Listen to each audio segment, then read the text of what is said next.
Pozdrav svima, ja sam Damir Vujnovac, autor sam knjige Djeca Kurdistana. Ranije sam već napisao i knjigu Djeca Sahare. Danas vas u noći knjige 2021. godine uz našu knjižnicu u Španskom vodim u Kurdistan. Tisućama kilometara daleko od Hrvatske, 1000 metara visoko u planinama Zagrosa, pronašao sam Kurde, narod koji voli živjeti u selima što se stapaju s prirodom oko njih. Čak 40 milijuna Kurda živi u Iranu, Iraku, Siriji i Turskoj. Evo ovdje, dakle, na ovom području. Iako ih tamo živi 10 puta više nego što je Hrvatska ima stanovnika, Kurdi nemaju svoju državu. Osim u planinskim selima, oni žive i u gradovima u kojima imaju sve što i u našim gradovima imamo mi. Kuće, zgrade, škole, sveučilišta, muzeje, kazališta, ali želio sam baš upoznati Kurde koji ne žive u gradu. Poželio sam otići u planinu gdje oblaci dotiču ravne krovove njihovih kuća uraslih u obronke goleme planine Zagros na granici Irana s Irakom. Evo ovdje. Kurdski jezik kojim govore razlikuju se od drugih jezika, pa tako i od naših. Pišemo različitim pismom, slova i brojke izgledaju sasvim drugačije, pišu se s desna na lijevo. Razlika je puno, ali ljepota je također puno. Evo, ovo je priroda koja okružuje selo Bolbar na granici Irana s Irakom u Kurdistanu. Ovo dolje što vidimo, ovo ovdje, to je selo Bolbar, a ovo su serpentine kojima se autima spuštamo prema tom selu ili dižemo kad odlazimo iz sela prema većem gradu koji se zove Mariwan.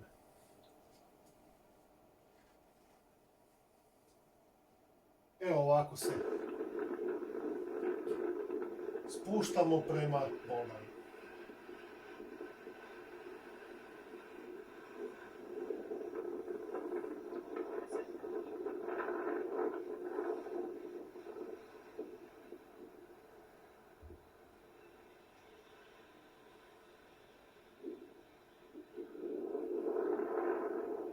Naravno, treba biti oprezan kad se vozi ovim cestama jer nisu pretjerano široke, a promet ipak postoji.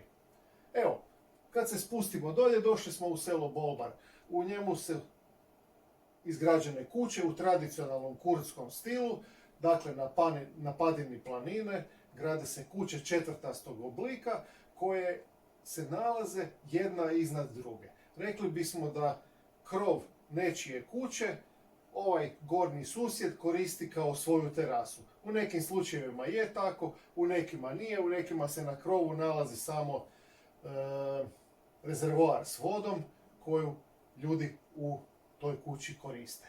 Evo tu se vidi kako su lijepo ta sela spojena sa prirodom, sa planinom i kako u njima ljudi žive u skladu sa prirodom. Ceste, samo ove velike i glavne su asfaltirane, ceste kroz sela izgledaju ovako. Dakle, potrebno je autom ili u ovom slučaju terencem, džipom, ići uz brdo i doći do sela kojim se treba pažljivo voziti jer se u selu na cesti događa život. Dakle, svi su oni vani, druže se, igraju se, razgovaraju međusobno i život provode jedni s drugima više vani nego što se zatvaraju u kuće. Već sam rekao, a ponovit ću još nekoliko puta, ta priroda u tom dijelu Kurdistana je prekrasna, netaknuta. Ovaj most baš ne izgleda kao da je netaknut, izgleda kao da mu nisu sve daske na broju. Naravno da se on i takav može prijeći i ja sam ga prešao. Sad razmišljam, bih li još jedanput išao preko njega, pa možda i bih. Sad već imam iskustvo prelaska, evo, ovo sam poslikao nakon što sam ga prešao. Dakle, kao što sam rekao, nisu mu baš sve daske na broju, tu i tamo neku ima, treba paziti kud čovjek staje, ali se može prijeći. Međutim, kad se nakon toga popnete na drugu stranu, onda čovjek shvati da je svaki korak preko onog mosta ili svaki težak udah zraka prilikom penjanja uz planinu bio vrijedan ovakvog pogleda i ovakve prirode.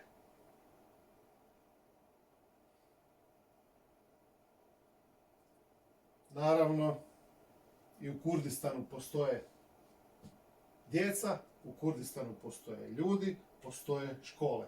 Osnovna škola traje 6 godina, niža srednja škola traje 3 godine, a 3 godine traje i viša srednja škola. Osnovne i srednje škole sva djeca pohađaju, a na fakultete u velike gradove kao što je Sarandađ idu oni koji žele naučiti još više, biti liječnici, inženjeri ili možda učitelji. U svakom je razredu od 15 do 25 djevojčica i dječaka koji marljivo čitaju, slušaju, ponavljaju naučeno za učiteljima, ali naravno vole se i igrati ko igra nogomet, ko gleda nogomet, ali ima i onih koji cijene nogomet, kao što vidite na majci ovog mladića. Međutim, im je važnije od igre, im je važnije druženje sa prijateljima i kvalitetno provedeno vrijeme sa prijateljem. Ono što je karakteristično za sve dječake ili sve muškarce u Kurdistanu je da nose ovakve hlače, po našoj mjeri prevelike. Čak sam vidio da ispod njih nose normalne hlače kakve i mi ili nose trenirku, ali ove kurdske hlače ovako su pitanje identiteta i to se obavezno nosi, to svi muškarci od malena do ovih starijih nose. Evo nas u učionici, u kurdskoj školi, u selu Živar. U učionicama se kao i u našima sjedi na stolicama i uči se, ponavlja se za učiteljem. U njima sjede dječaci, djevojčice. Evo ovako izgleda jedan dio sata engleskog jezika.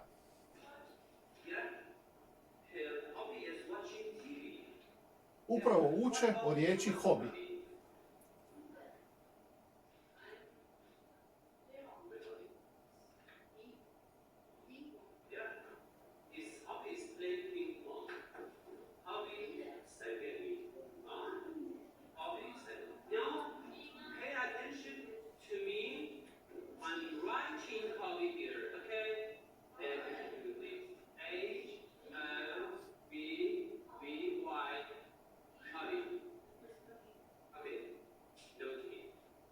Evo, vidjeli smo kako oni uče i stranu riječ, ali i strano pismo. Pismo Kurda je drugačije i piše se u drugom smjeru. No, kao što rekoh, u učionicama se sjedi u klupama, na stolicama. Može biti da je slično kao i kod nas ili malo različito, no kad pogledamo kroz prozor, stvarno mi je jasno zašto se teško koncentrirati na nastavu kad je ovakva divna priroda vani. Ali prijatelji pomažu jedni drugima, paze, uče i pamte to što su naučili jer imaju iznimnu želju zapamtiti to što imaju priliku naučiti. Tu se uz ove koji sjede u razredu i uče, uvijek nađe neko ko ima vremena, možda im je nastava gotova, ali žele vidjeti što se uči u nekom drugom razredu, pa se popnu s vanjske strane škole, skoro do prvog kata, i onda kroz prozor gledaju što se događa. U stvari možda ih ne zanima sama nastava ili ono što učitelj govori, možda ih zanima i neka cura koja je unutra, pa su je došli pogledati ovako izvana. Naravno da onda nismo sve zapamtili o čemu je učitelj govorio, pa ga treba i nakon sata zaustaviti, no njemu nije to problem, pa može pomoći i odgovoriti na pitanja i nakon nastave izvan škole vani na cesti. Kao što sam rekao, u učionicama se kao i u našima sjedi na stolicama, no u ravnateljevom uredu, odnosno u zbornici, sjedi se na podu. Evo, ovo je zbornica škole u Bolbaru i kad im dođe gost, znači kad oni imaju nešto za raditi, isto sjede za stolom kad trebaju raditi na računalu, no kad se trebaju sastati, kad trebaju držati sastanak ili im dođe gost iz Hrvatske kao što je to ovdje slučaj, onda se sjedi na podu na tepihu. Većina tih druženja i većina boravka u kući odvija se na podu, na tepihu. Eto, to je taj dio svijeta smo nekad zvali Perzijom, bio je dio Perzijskog carstva, pa su i perzijski tepisi na podu u kućama i u školama. Ovdje se sjedi dolje, čaj je već bio spreman i sad ćemo popiti čaj i družiti se dalje. Zanimljivo je, ovo je tanjurić čaja. Zanimljivo je, bilo mi je izuzetno neobično kad smo dobili čaj i ja ga onako vrućeg pokušavam srknuti iz čaše iz koje se pije ili iz šalice, a mnogi iz te čaše ili šalice preliju čaj u tanjurić i srknu ga iz tanjurića. Pitao sam pa zašto ljudi to radite, kažu tako se čaj brže ohladi i onda si ne opečemo jezik i usta sa vrelim čajem, jer ga vole brzo popiti. I što onda rade? Ne stavljaju puno šećera unutra, ponekad stave aromatizirani šećer i rastope ga u čaju, ali najčešće kocku šećera stave među zube, među prednje zube i onda čaj preko te kocke šećera piju i tako je njima finiji, u svakom slučaju slađi. Hrana se priprema također na podu. Dakle, evo, jedne naše gazdarice iz Kurdistana koja priprema ručak. Pripremaju se različita jela i od mesa i od povrća. Ovo se miješano povrće sa rižom zamata u listove vinove loze i onda se kuha. Naslaže se unutra u veliki lonac zajedno sa mesom, dugo se kuha, kad je gotovo onda se istrese, lonac se okrene na opačke i onda se sa te tacne jede. Jede se svašta, jede se i tjestenina, i meso, i krompir. Često jedu žlicom i vrlo rijetko koriste nož ili vilicu. Pomažu si prstima, čak bi prstima, ajde baš možda ne špagete, ali neka jela jedu i prstima, uzimaju, stavljaju u usta ili si s prstima pomognu da stave u žlicu i žlicom se jede. Eto, isto prostrto dolje na podu, kad se sve pojede, evo ovo tu moram još pokazati, ovo je kruh. Dakle, ovo je pekar koji peče kruh, tamo je peć za kruh, taj kruh je tanak kao list papira. Evo ga ovdje, vrlo je brzo taj list kruha ispečen, kad prođe jedan krug u ovoj peći, to tijesto je već pečeno i taj kruh se onda kupuje na listove i čak se i hrana zamata u komadiće tog kruha i tako se jede. Nakon što se pojede ručak ili večera, počisti se sve sa poda, taj stolnjak, i onda se skuha čaj i ljudi razgovaraju. Dakle, malo je drugačije nego kao kod nas, kad mi volimo puno razgovarati za vrijeme jela, za vrijeme ručka ili večere, razgovaramo o bilo čemu, družimo se uz hranu ili piće, tamo se sve na brzinu pojede i onda kad se makne, onda se uživa uz čaj i razgovor u društvu. No, kad već imamo društvo, opet ću se vratiti prirodi koja je posebna. Dakle, u tim planinama Zagrosa, koje dijele Iran od Iraka i dosižu do 4500 metara nadmorske visine, je stvarno prekrasno boraviti. Ovo je snimljeno u Zagrosu na otprilike 2500 metara nadmorske visine, kamo smo dopenjali se iz sela Živar, koje se nalazi oko 1400 metara visine.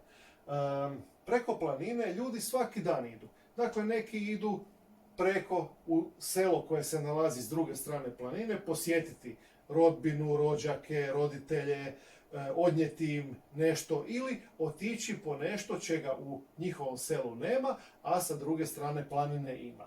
Neki to rade pješice, neki s stokom idu sa kozama, ovcama, magarcima, idu u planinu, nose stvari, nose hranu, nekud putuju ili jednostavno odlaze tražiti i brati ljekovito bilje od kojeg kasnije kuhaju čaj ili pripravljaju različite domaće lijekove, a društvo ponekad ode ili pješice ili autom ili motorima u planinu i tamo skuhaju čaj, čak ili zapale vatru pa skuhaju i ručak i druže se i na kraju dana se vrate natrag. To zna biti kad, recimo u mom slučaju, kad sam ja išao, bilo je toliko sunca na ovom snijegu da sam sav izgorio pa sam se crvene glave vratio nazad, ali sam uživao u prirodi, u suncu i u snijegu. Evo, ovo je rijeka Sirvan preko koje smo vidjeli onaj most kojem fale daske. Ovo je, sad tu izgleda puno manji, ali veći je most preko kojeg sad mogu ići i vozila auti. To je brza planinska rijeka koju su, da bi dobili struju, ukrotili u jednom dijelu, podigli su veliku branu i sad je taj dio rijeke tu umrtvljen, a gore u gornjem toku je vrlo brz tamo kod onog prvog mosta. Zašto mi je to bilo interesantno, osim što je ovako priroda tamo uistinu divna, ovo je snimano u proljeće, zato što sam, ne znajući da ću ovo vidjeti, da ću biti na ovom mjestu gdje se uz branu pušta da rijeka teče dalje, to mjesto poslikao iz aviona kad sam letio prema Iranu. Evo, vidimo ga ovdje na ovoj desnoj fotografiji, dakle tu je jezero koje je napravljeno zbog ove brane kojom je zaustavljena rijeka da bi se tu proizvodila struja za cijeli kraj i ovaj dio gdje puštaju rijeku da dalje teče je upravo ovo što sam snimio iz aviona, ne znajući da ću se na tom mjestu pojaviti 2 tjedna kasnije. Eto, sad vi recite da slučajnosti postoje. Sve to što sam doživio tamo, svi ti kontakti, sve te lijepe emocije sa ljudima, sa djecom koju sam susreo tamo, sam prenio u priče koje se nalaze u knjizi Djeca Kurdistana. Svaki kontakt s djecom Kurdistana prepun je njihovih pitanja, od odakle dolazim do toga što je najradije jedem kod kuće, kako se kod nas daju imena djeci, kakva su imena djece odrasli, kako se zovu rijeke, planine. Kurdi vole pričati priče i onda su i oni meni ispričali neke priče koje su našle svoje mjesto u ovoj knjizi. Pa evo, već vidite da su neki koje ste upoznali kroz ovaj kratki pregled, evo, našli svoje mjesto i u knjizi Djeca Kurdistana. Biće mi drago ako budete poželjeli tu knjigu pročitati, možete ju naći i u vašoj knjižnici, naravno. Ova je knjiga nastala i u Kurdistanu, i pisao sam je u Jordanu, pisao sam je u pustinji, u avionu, svuda, jer sjećanja na moje putovanje i na te ljude nikako ne mogu izblijediti, ne mogu završiti i sjećanja su baš nešto neobično, u stvari neobično lijepo, nešto što nosimo sa sobom, nešto kao bogatstvo koje donosimo sa putovanja.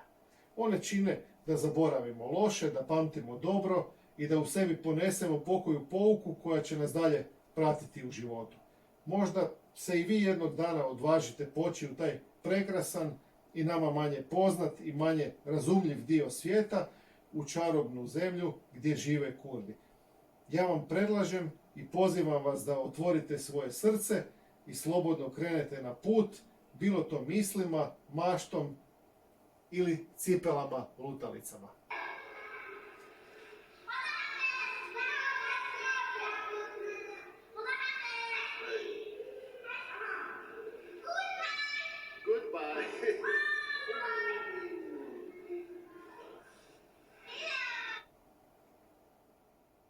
Pa vas evo onda i ja pozdravljam. Ako imate nekih pitanja, ako želite znati više, pozivam vas da pišete na damir@passenger.com.hr, javite mi se porukom ili ako želite knjigu samo za sebe, onda pogledate ovdje na www.orijentacije.com i naručite. Hvala, bok!